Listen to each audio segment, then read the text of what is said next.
So against Aatrox, they could have done something like Karma if they intended to pick Kog and Lulu in the later stages.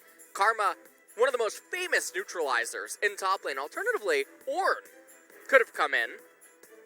So, this is another misaligned team composition out of Sarabal. Probably the best Aatrox in the LCK, maybe even the world. Maybe. So, it's gonna be a test of strength for Thal up here in top lane on the Renekton. The meek. Summit just going to continue pushing this wave in where he can. There's the flash. Ruthless Predator, but Thal not going to be able to find too much more. Flash in for the undertow as flash is out for absolutely everyone in this circumstance. Infernal Chains are going to land. Cacao disengaged from that one as the teleport comes in from Faith. And now he's looking to try and lock down Cacao. There's the Umbral Dash to guarantee it in first blood once again for Sandbox. Yeah, this is certainly a dicey turn of events for Sarabal at the beginning of this game. The teleport in from Fate was absolutely fantastic. In the meantime, bottom side, Sangyun be able to freeze.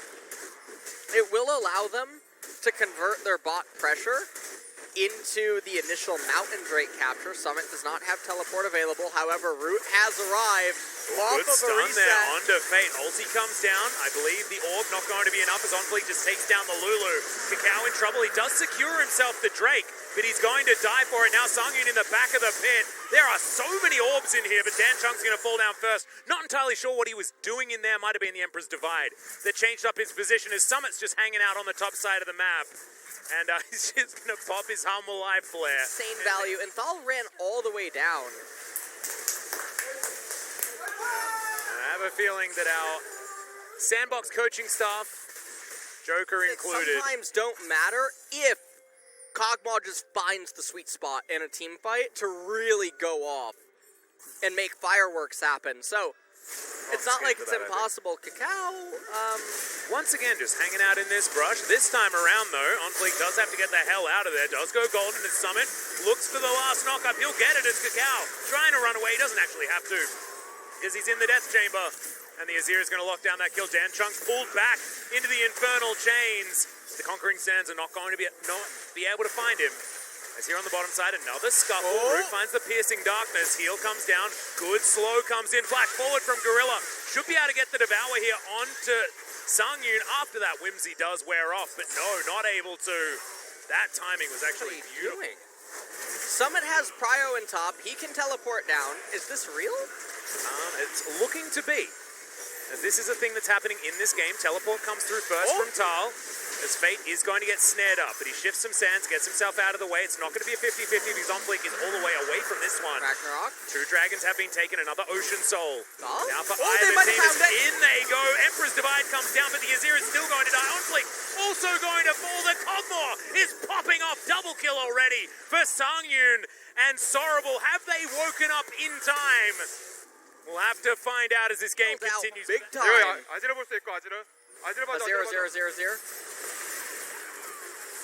Really nice slice and dice and lock up by Thal.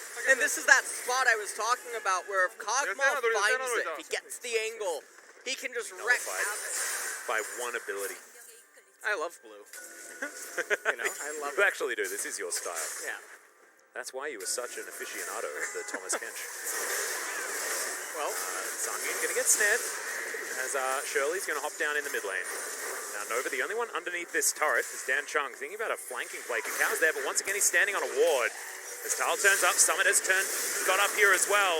As Dominus has been popped, but that's a great knock-up from OnFleek as he's doing a drive-by here down the river. Flash out from Summit as there's the Piercing Darkness. Sangyun has been corralled, and Fate finds the Conquering Sands. OnFleek will get in there with a Cataclysm. Summit will survive. This is the team fight we knew that Sandbox were capable of. As Nova now running for the hills. Root does have a lot of movement speed.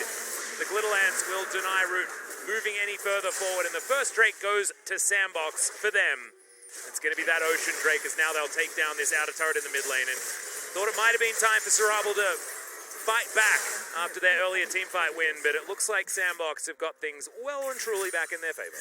Yeah. To be given over to Sarabal here, as Sandbox are looking to really get this speedrun rolling of this last promotion match of the last promotion tournament of the LCK. Ragnarok comes down as Kakao looking to try and get in here, but Gorilla does have himself the Devour, so Root is going to be absolutely fine. But now Sarab will get in.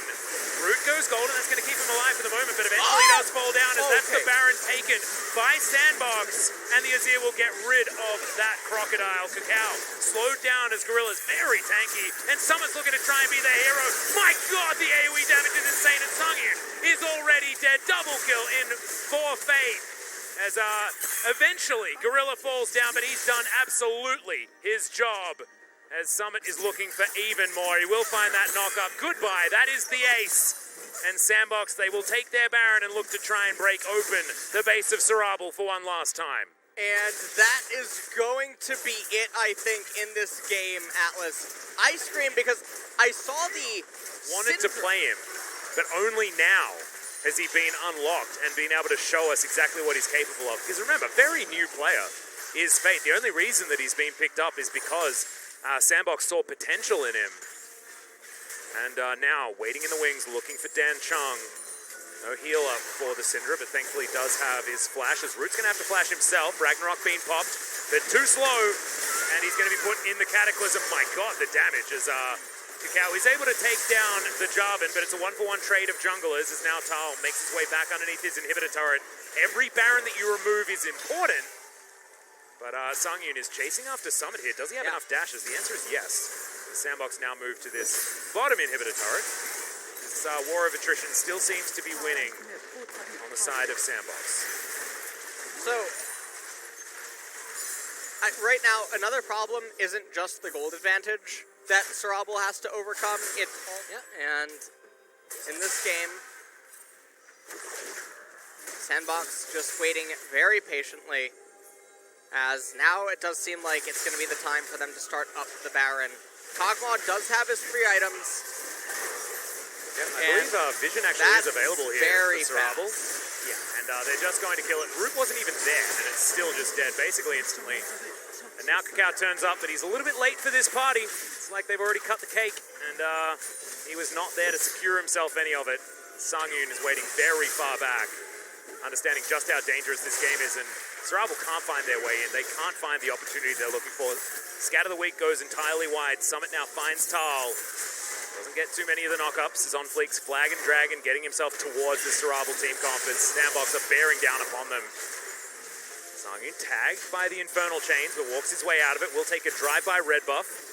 And that is secured by the Kog'Maw, I believe, unless Nova secured it. He does have one. It's very strange, yes. Nova didn't steal that one away from the Kog'Maw. I don't know whether it matters too much as this base is getting torn apart. Inhibitor number 1 will be taken.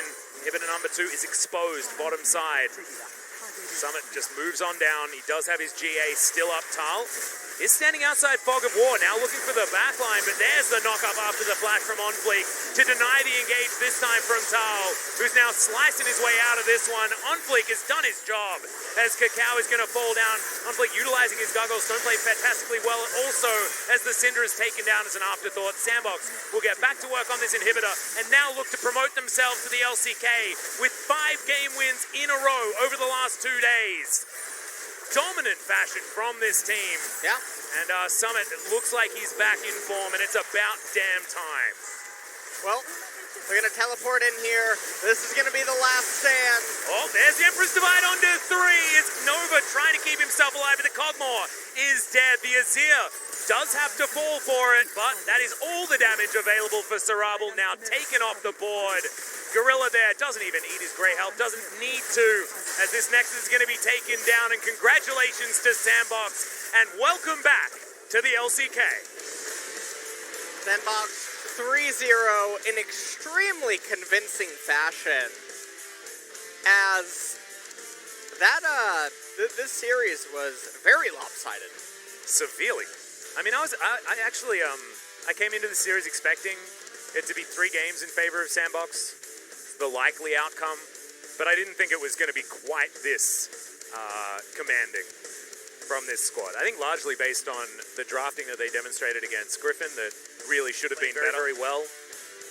But Fate, man, I want to see his KDA for this series. It must be unbelievable. He got so many of the kills throughout on every champion that he picked up.